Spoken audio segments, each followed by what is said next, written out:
नमस्कार दोस्तों, आपके अपने चैनल पॉडकास्ट टाइम प्रो को सब्सक्राइब कराना ना भूलें। तो चलिए कहानी शुरू करते हैं बिना देर किए। कर्ण पिशाचनी तेज रफ्तार में उड़ते हुए ब्रिज के दूसरे हिस्से तक पहुंच गई थी। उसने अपने हाथ उठाए और एक अजीब सी काली शक्ति ब्रिज के तारों और पिलर्स में उतरने लगी। ब्रिज के लोहे की तारें कांपने लगी, जैसे कोई अजीब सी ताकत उन्हें तोड़ने की कोशिश कर रही हो। गुस्से में उसकी सांसों की आवाज और भयानक हो गई थी, जो इतनी दूर खड़े कांस्टेबल तक को सुनाई दे रही थी। और कर्ण पिशाचनी के होंठ ऐसे थर्रा रहे थे, जैसे वो पूरी ब्रिज को गिरा देना चाहती थी। अगर ये ब्रिज टूट गया तो। कांस्टेबल ने बाइक को और तेज कर दिया। इस बार ये बाइक तेरी कोई काम नहीं आएगी। ब्रिज बुरी तरह से हिलने लगा और कांस्टेबल अर्जुन को लेकर चलती बाइक से गिर पड़ा। हा, हा, हा। चला, कैसा लगता है जब अपने प्लान पर पानी फिर जाए। मैंने भी उस ट्रेन में बैठते हुए बहुत सारे प्लान्स बनाए थे। तेरी हीरोगिरी ने सब बर्बाद कर दिया। अब भी मौका है। अर्जुन को मुझे वापस कर दे और एक शांत मौत मर जा। नहीं तो तेरे जिस्म का एक एक चिथड़ा खींच कर नीचे मछलियों को खिला दूंगी। कांस्टेबल ने अपने चेहरे पर छुपी घबराहट को पीछे छोड़ा और अर्जुन की तरफ देखा, जो अभी भी बेहोश था। उसने बाइक को ब्रिज के किनारे पर लगाया और अपनी बेल्ट से अर्जुन को बांध दिया और राइफल लेकर कर्ण पिशाचनी का सामना करने के लिए खड़ा हो गया। अगर मुझे इसे रोकना है तो यहीं रोकना होगा, और मेरे लिए ये सिर्फ एक जंग नहीं, मेरा इम्तिहान है। 1 सेंटीमीटर भी आगे मत आना। कर्ण पिशाचनी, मेरी राइफल इसकी खोपड़ी पर है। अगर तुमने कोई भी हरकत की तो मैं इसे यहीं यहीं खत्म कर दूंगा। हाँ। तुम जैसे इंसान मेरे और अर्जुन के बीच में आकर क्या सोचते हो? और तूने तो मेरे मुंह से दानी का शिकार खींचा है। देखो, हम एक डील कर सकते हैं। तुम्हें अर्जुन मिल जाएगा और मैं यहाँ से दूर चला जाऊंगा।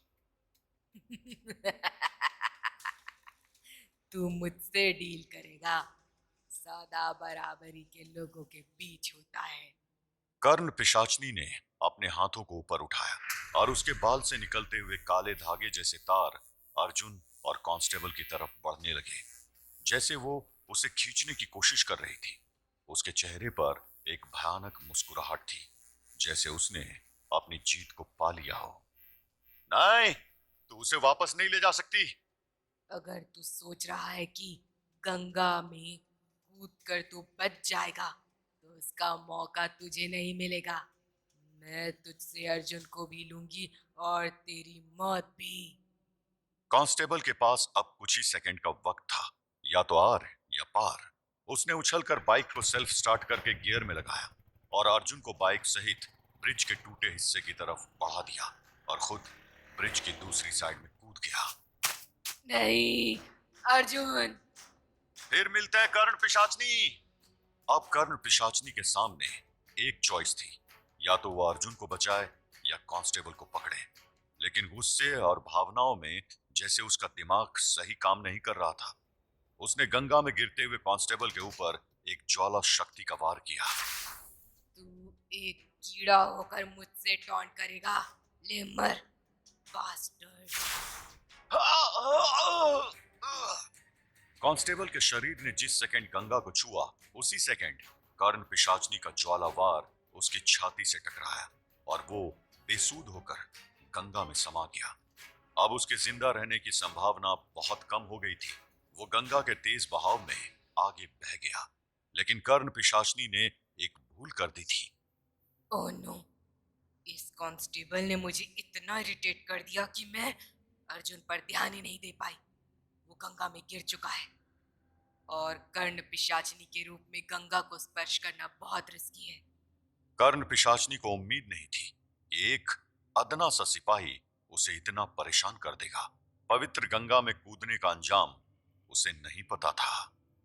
अर्जुन को बचाने के लिए मुझे नर्क की आग में जलना भी मंजूर है। जो होगा देखा जाएगा। कर्ण पिशाचनी उड़ती हुई अर्जुन के ऊपर पहुंची और गंगा में छलांग लगा दी। ये क्या हुआ? मुझे इतना दर्द क्यों हो रहा है? Oh shit! गंगा के असर से मेरा रूप इंसान वाला हो गया। मैं फिर से चीनी बन गई हूँ। इस तेज बहाव में खुद की जान बचाना मुश्किल हो रहा है। ऐसे में अर्जुन को कैसे बचा पाऊंगी मैं? अब कर्ण पिशाचनी को इंसान के शरीर की लिमिटेशन समझ आ रही थी। वो गंगा के पानी से जितना लड़ने की कोशिश कर रही थी, वो पानी उसको अर्जुन से उतना ही दूर कर रहा था।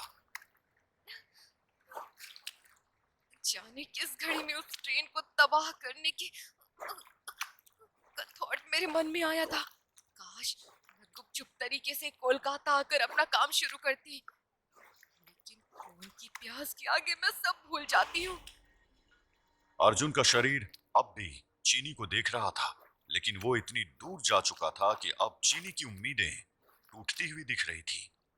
नहीं, नहीं, शिट! अर्जुन, अर्जुन तो कुछ सेकंड में नदी में डूब जाएगा। काश ये होश में आ जाए। अचानक चीनी को अपने पैर पर बड़े नुकीले दांतों का शिकंजा महसूस हुआ। ये ये क्या? कहीं कुछ फंस तो नहीं गया? इससे टकराते ही मेरे मेरे पैर से बहुत खून बह रहा है। इस हालत में मैं ज्यादा देर तक नहीं लड़ पाऊंगी। तभी चीनी ने कुछ ऐसा देखा जिससे उसके होश उड़ गए। उफ, ये पूरा सपना तो जैसे खत्म होने का नाम ही नहीं ले रहा। गंगा के तेज बहाव में चीनी का संघर्ष बढ़ता जा रहा था। कई तरीके के जाल और लोहे के टुकड़े उस पानी में बह रहे थे और चीनी को जख्मी कर रहे थे। चीनी ने अपनी आखिरी ताकत से उन्हें रोकने की कोशिश की। नहीं, कोई बचाओ! चीनी के मुंह से अपनी जान बचाने के लिए मदद की गुहार बहुत अजीब लग रही थी। खून बहने और ताकत कम होने की वजह से चीनी की आंखों के आगे धुंध सी छा गई थी। उसकी सांस धीरे धीरे ठंडी पड़ रही थी और वो पानी में डूबती जा रही थी। तभी किनारे पर बैठा एक ड्राइवर शोभित ये नजारा देखकर अलर्ट हो गया। एक पल के लिए उसने सोचा, क्या वो उस लड़की को उस जाल से बचा पाएगा? लेकिन उसने अपनी हिम्मत को संभाला और सीधे पानी में छलांग लगा दी। ये लड़की पानी में जा रही है, उसका खून बह रहा है, मुझे किसी भी हाल में उसे बचाना होगा। शोभित ने हिम्मत जुटाकर गंगा में छलांग लगा दी, पर वो जगह इतना ज्यादा लोहे के टुकड़ों और जालों से फंसा हुआ था कि उसे भी तजुर्बा होने के बावजूद मुश्किल हो रही थी पानी में तैरने में। ओह, फंस गया। शोभित ने अपनी टांग को आजाद करने के लिए अपनी खुखरी निकाली और जोर से लोहे के जंजीर को छुड़ाने की कोशिश की। अचानक वो उस जाल से आजाद हो गया। चल, अब यहाँ से भाग शोभित। शोभित ने चीनी को अपनी बाहों में संभाला और तेजी से किनारे की तरफ तैरने लगा। किनारे पर पहुंचकर उसने चीनी को सुरक्षित जमीन पर लिटा दिया और उसका खून साफ करने लगा।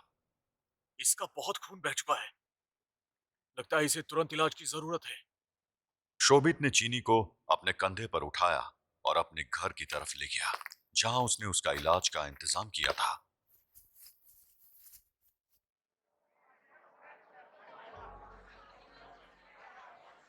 हवेली के प्रवेश द्वार पर हलचल मच रही थी। तानी, क्रिश और सभी पैसेंजर्स किताब के पोर्टल के माध्यम से वापस आ चुके थे।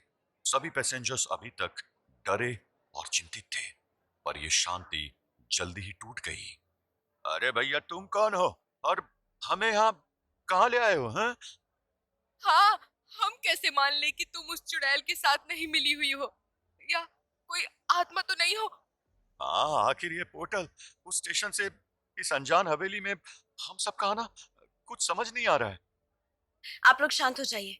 इस समय आपको बचाने का कोई और रास्ता नहीं दिख रहा था, इसीलिए मजबूरी में मुझे आप सबको लेकर वहां से भागना पड़ा। वैसे अगर तानी के पास सुपरनेचुरल पावर्स हैं, जो आप सब देख चुके हैं, तो आप लोगों के पास और चॉइस है क्या? वो आपको मौत के मुंह से बचाकर लाई है और आप उसी पर सवाल कर रहे हैं। क्रिश की बात सुनकर पैसेंजर्स चुप हो गए, लेकिन तानी का ध्यान लोगों के सवालों से ज्यादा कहीं और था। कृष, एक मिनट, ये कुछ गड़बड़ है। मैंने सब लोगों को पोर्टल से निकाला था, लेकिन अब यहाँ 148 पैसेंजर्स ही हैं। क्या? पर हमारे साथ तो 150 लोग थे। बाकी के 2 लोग कहाँ गए? तानी और क्रिश के चेहरे पर चिंता की लकीर दिखाई दी। सभी पैसेंजर से पूछताछ शुरू हुई, लेकिन किसी के पास इसका जवाब नहीं था। तभी एक बूढ़ा आदमी जो अपनी जगह पर बैठा था, कांपते हुए आगे आया। बेटा, हमारे सामने एक औरत और उसकी छोटी सी बेटी बैठी थी, लगभग 7 साल की। लेकिन अब वो दोनों यहाँ नहीं है। ये कैसे हो सकता है? पोर्टल से सभी को साथ निकालने की कोशिश की थी। सभी एक साथ मेरी मैजिक नेट में थे। वो दोनों कैसे बाहर रह गए? शायद पोर्टल के किसी दूसरे कोने में फंस गई होंगी, या शायद कर्ण पिशाचनी का जादू उन्हें रोक रहा हो। हवेली के अंदर का माहौल अब और भी भयानक लग रहा था। 2 लोग पोर्टल के अंदर ही अटक गए थे, और उसका मतलब था कि कर्ण पिशाचनी की शक्तियों का एक और गंदा खेल अब भी जारी था। हमें उन दोनों को वापस लाना होगा क्रिश। अगर वो दोनों पोर्टल के अंदर फंस गई हैं, तो वो माहौल उन्हें जिंदा नहीं रहने देगा।